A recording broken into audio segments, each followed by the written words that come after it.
Hello friends, myself Nivedita Mishra and you are welcome to my YouTube channel Study with Nivedita। आज हम class 11 biology का chapter biological classification पढ़ेंगे। ठीक है, start करते हैं chapter. The scientific ordering of organisms, bacteria, protist, fungi, plants and animals in a hierarchical series of groups on the basis of their relationship, morphological, evolutionary and others is called biological classification.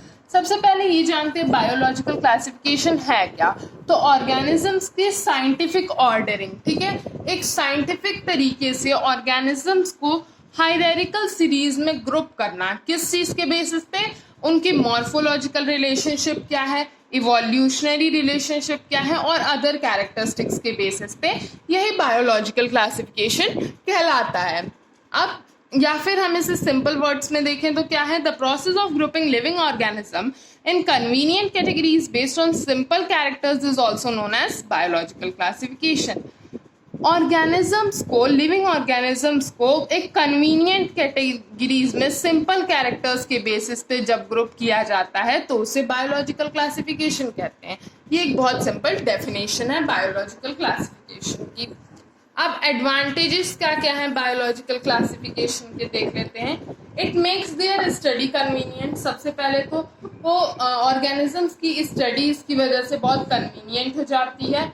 It facilitates the identification of organisms. Organism को identify करना आसान हो जाता है। It reveals relationship among various organisms.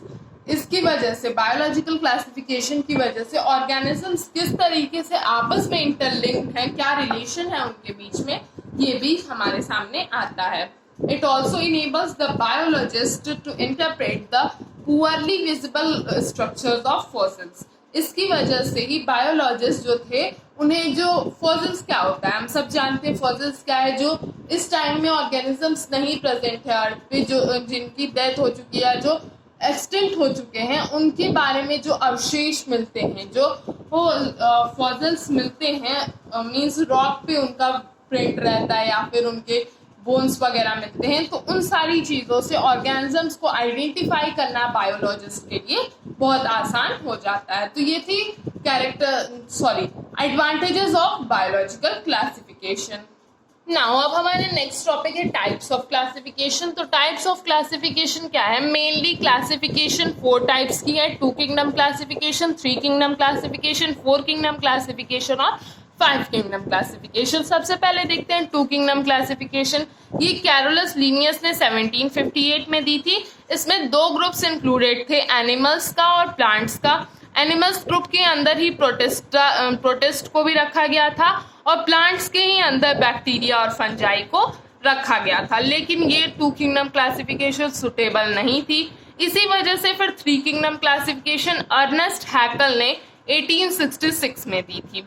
ठीक है, ये 3 kingdom कौन कौन से थे? प्रोटिस्टा, एनिमेलिया और प्लांटी। उन्होंने क्या किया? अब देखो, 2 किंगडम क्लासिफिकेशन में एनिमेलिया के ही अंदर प्रोटिस्टा था, लेकिन जब 3 किंगडम क्लासिफिकेशन हुई तो प्रोटिस्टा को एक नया किंगडम बना दिया गया। प्रोटिस्टा यूनिसेल्युलर ऑर्गेनिजम्स का था, एनिमेलिया में एनिमल्स थे और प्लांटी में प्लांट्स थे। और फिर थर्ड है हमारा 4 किंगडम क्लासिफिकेशन। ये के प्लांट ने 1956 में दिया था ये क्लासिफिकेशन। इसमें 4 मेजर किंगडम कौन कौन से थे?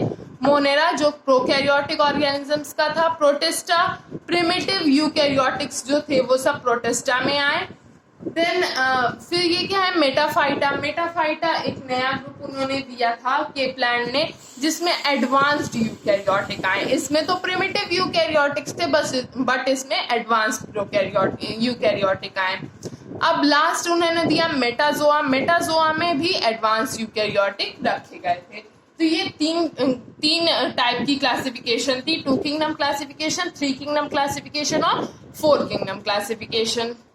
अब नेक्स्ट है हमारा टाइप ऑफ क्लासिफिकेशन, वो कौन सा है? 5 kingdom classification. 5 kingdom classification, further classification is done by naming the sub groups at various levels. इसमें सब ग्रुप्स को अलग अलग लेवल्स पे डाल के क्लासिफिकेशन की गई थी। ये क्लासिफिकेशन R.H. विटेकर ने दी थी। इसमें 5 किंगडम कौन कौन से थे? Kingdom Monera, kingdom protista, kingdom fungi, kingdom animalia और किंगडम प्लांटी। इस चैप्टर में हमें ब्रीफ में 3 किंगडम्स के बारे में देखना है, किंगडम मोनेरा, किंगडम प्रोटिस्टा और किंगडम फंजाई। किंगडम एनिमेलिया और प्लांटिका दोनों का अलग अलग चैप्टर बनाया गया है, तो उसमें हम इनके बारे में ब्रीफ स्टडी करेंगे। सबसे पहले हम देखते हैं किंगडम मोनेरा के बारे में।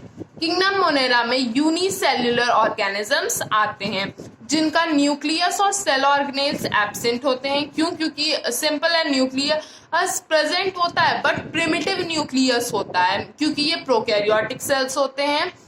मे or may not have cell wall हो भी सकती है और सेल वॉल नहीं भी हो सकती है। ऑटोट्रॉफिक हेटेरोट्रॉफिक न्यूट्रिशन लेते हैं। फिर एबल ऑफ नाइट्रोजन फिक्सेशन, इनकी ये एक मेन कैरेक्टरिस्टिक है। ये जो मोनेरा किंगडम के कुछ ऑर्गेनिजम्स ऐसे होते हैं जो नाइट्रोजन फिक्सेशन के प्रोसेस में हेल्प करते हैं। Reproduce by asexual method, bacterias asexual method से रिप्रोड्यूस करते हैं। एक और बात है, किंगडम मोनेरा में मेनली बैक्टीरियाज ही आते हैं। अब देखिए फॉर एग्जाम्पल किंगडम मोनेरा में कौन कौन है, बैक्टीरियाज, साइनोबैक्टीरियाज, माइकोप्लाज्म, ये सब किंगडम मोनेरा के एग्जाम्पल है। मैंने यहाँ पे आपको एक बैक्टीरिया का स्ट्रक्चर दिखाया है, प्रिमिटिव बैक्टीरिया है। देखिए ये इसका पूरा बॉडी स्ट्रक्चर है, अंदर साइटोप्लाज्म है, अनडेवलप्ड न्यूक्लियर मेम्ब्रेन नहीं है इसलिए ये पूरा मिक्स है। ये प्रोटोप्लाज्म इसका है। फिर ये जो आउटग्रोथ आपको बाहर दिखाई दे रही है फ्लैजिला है, कैप्सूल लाइक बॉडी है इसकी, ये एक बैक्टीरिया का स्ट्रक्चर है। और मेनली बैक्टीरियाज के अगर हम शेप्स की बात करें तो बैक्टीरियाज अलग अलग शेप्स में पाए जाते हैं। जैसे फॉर एग्जांपल यहाँ पे एक है कोशी बैक्टीरिया, बैक्सिलस जिसमें स्पोर्स प्रेजेंट होते हैं, स्पाइरेला देखिए इसमें फ्लैजुलम प्रेजेंट है, ये विब्रियो है। ठीक है, तो ये कुछ मेन स्ट्रक्चर्स थे बैक्टीरियाज के। अब किंगडम मोनेरा को क्लासिफाई किया गया है 2 पार्ट्स में, आर्का बैक्टीरिया और यू बैक्टीरिया में। सबसे पहले देखते हैं आर्का बैक्टीरिया। इसमें क्या है, these bacterias are special since they live in some of the harshest habitat. ये बैक्टीरियाज कुछ स्पेशल टाइप के बैक्टीरियाज होते हैं। क्यों? रीजन ये है कि ये हार्शेस्ट, बहुत मतलब कठिन जगह जो हम कह सकते हैं, बहुत हार्श प्लेसेस पे ये लिव करते हैं। जैसे कि एक्सट्रीमली सॉल्टी एरियाज जो होते हैं जिसे हम हेलोफिलिस कहते हैं। हॉट स्प्रिंग्स, बहुत गर्म जगह जिसे हम थर्मो एसिडोफिलिस कहते हैं, जहाँ पे गर्मी भी और साथ में कुछ एसिड्स भी प्रेजेंट हो। माशी एरियाज मीन्स गंदी जगहें जहाँ पे मीथोजेंस रहते हैं। अब देखते हैं archaea bacterias differ from the other bacterias in having a different cell wall structure and this feature is responsible for survival in extreme condition. Archaea bacterias में आने वाले बैक्टीरियाज अदर बैक्टीरिया से डिफरेंट क्यों होते हैं? इसका मेन रीजन ये है कि इनके पास अलग तरह की सेल वॉल प्रेजेंट होती है और यही अलग तरह की सेल वॉल उन्हें हार्शेस्ट कंडीशन में रहने में हेल्प करती है। अब मिथेनोजेंस क्या है? Methanogens are present in guts of several ruminant animals such as cows and buffaloes and they are responsible for production of methane biogas from the dung of these animals। ये जो methanogens होते हैं ये mainly guts means जो गंदगी होती है ruminant animals की, उनके डंग वगैरह में ये प्रेजेंट होते हैं और यही बैक्टीरियाज, यही आर्का बैक्टीरियाज मीथेन गैस के फॉर्मेशन के लिए रिस्पॉन्सिबल होते हैं। तो ये था आर्का बैक्टीरिया। अब नेक्स्ट है हमारा यू बैक्टीरिया। यू बैक्टीरिया में these are known as true bacteria, इन्हें ट्रू बैक्टीरिया माना जाता है। They are characterized by rigid cell wall and if motile a flagellum. इनको कैसे कैरेक्टराइज किया गया? इनके पास एक रिजिड सेल वॉल होती है और अगर मोटाइल होंगे मीन्स अगर मूवमेंट की कैपेसिटी रखने वाले होंगे तो उनके पास फ्लैजुलम प्रेजेंट होगा। They are of thousand of kinds, इनमें हजारों तरह के बैक्टीरियाज यू बैक्टीरिया के अंदर आते हैं। अब यू बैक्टीरिया के अंदर आने वाले कौन कौन से बैक्टीरियाज हैं, एक बार उनका ओवरव्यू देख लेते हैं। तो पहला है हमारा साइनोबैक्टीरिया। साइनोबैक्टीरिया जिसे हम कॉमनली ब्लू ग्रीन एल्गे भी कहते हैं। अब आप पूछेंगे क्या ये एल्गे? नहीं, ये एल्गे नहीं होता है, बस कॉमनली इसका एक नेम है ब्लू ग्रीन एल्गे, बट ये एल्गे नहीं है। They have chlorophyll similar to green plants and are photosynthetic autotrophs. इनके अंदर भी क्लोरोफिल होता है ग्रीन प्लांट की तरह, फोटोसिंथेटिक होते हैं और ऑटोट्रॉप्स भी होते हैं. साइनोबैक्टीरियाज यूनिसेल्युलर होते हैं, कोलोनियल होते हैं और फिलामेंटस होते हैं. फिर दीज आर कॉमनली या तो ये फ्रेश वाटर्ड होते हैं, मेराइन ओशियन वाटर में रहते हैं, या फिर टेरेस्ट्रियल होते हैं. The colonies are generally surrounded by gelatinous sheath. इनकी कॉलोनीज मतलब जब ये ग्रुप में होते हैं तो इनके ऊपर एक जिलेटिनस शीथ की तरह दिखाई देता है. They often forms blooms in polluted water bodies. ये एल्गल ब्लूम्स फॉर्म करते हैं. मतलब जब ढेर सारी इनकी पॉपुलेशन एक साथ आ जाती है साइनोबैक्टीरियाज की, तो ये वाटर के अंदर एक ब्लूम फॉर्म करते हैं. मीन्स ऐसे फैल जाते हैं जैसे लगता है वहां कोई अलग पिगमेंट गिरा हो. ठीक है. They often form blooms in polluted. ज्यादातर ये पॉल्यूटेड वाटर बॉडीज में ही ऐसा ब्लूम फॉर्म करते हैं. सम ऑफ दीज ऑर्गेनिजम्स, हाँ इनमें से कुछ ऐसे होते हैं जो नाइट्रोजन फिक्सेशन में हेल्प करते हैं. ठीक है. और वो मेनली हेट्रोट्रॉप्स होते हैं. फॉर एग्जाम्पल कौन कौन से? नॉस्टॉक और एनाबेना. यहाँ मैंने आपको नॉस्टॉक का स्ट्रक्चर दिखाया है. अब नेक्स्ट टाइप है हमारा यूबैक्टीरिया का chemosynthetic bacteria. Chemosynthetic autotrophic bacteria होते हैं.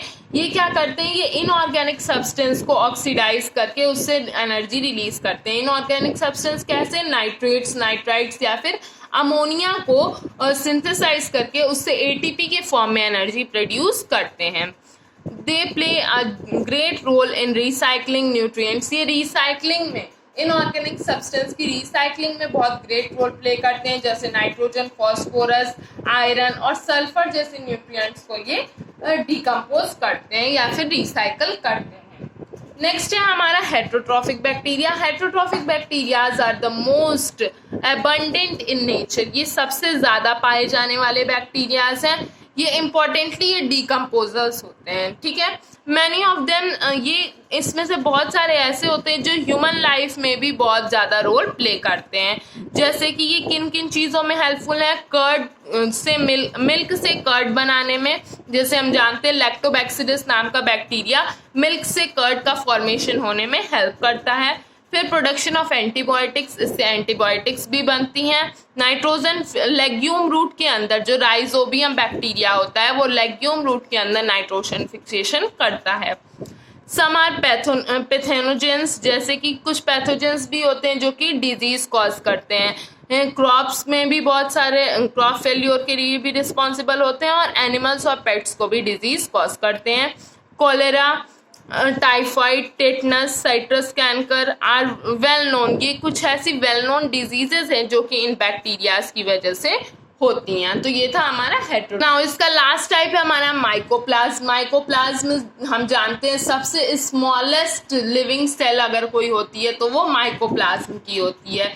ठीक है. ये कंप्लीटली इनके पास सेल वॉल नहीं होती है. स्मॉलेस्ट सेल हैं जो कि इस अर्थ पे सरवाइव करते हैं, वो भी विदाउट ऑक्सीजन. ये बिना ऑक्सीजन सरवाइव करते हैं.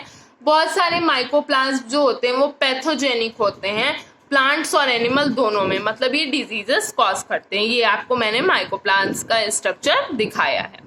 अब reproduction in bacteria. Mainly bacteria में रिप्रोडक्शन कैसे होता है? तो बहुत ज़्यादा हमने कॉमनली जानते हैं हम कि बैक्टीरिया फिजन के प्रोसेस से रिप्रोडक्शन करता है. लेकिन कभी कभी अनफेवरेबल कंडीशन में ये स्पोर्स का भी फॉर्मेशन करता है और they reproduce by a sort of sexual reproduction. ये बहुत सारे तरीके से सेक्सुअल रिप्रोडक्शन भी करता है. फॉर एग्जाम्पल ये प्रिमिटिव टाइप के डीएनए ट्रांसफर को लेता है और एक बैक्टीरिया से दूसरा बैक्टीरिया बनाता है.